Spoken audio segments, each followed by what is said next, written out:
Bonoan inako ang responsibilidad sa kontrobersiya sa DPWH kaya tinanggap ang resignation. Umaabante sa balitang yan si Abante reporter Eileen Talipi. Abante Radyo Live Report.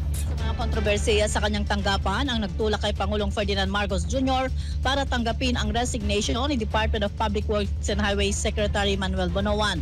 Sinabi ng Pangulo na sa ilalim ng prinsipyo ng command responsibility, sinabihan niya ni Bonoan na kailangan niyang iwanan ang kanyang pwesto.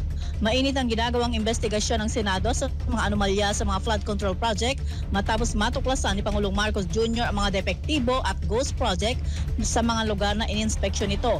Inianunsyo ng Malacanang nitong linggo ang pagtanggap ng Pangulo sa resignation ng Bonoan at ipinalit si bagong DPWH Secretary Vince Dizon.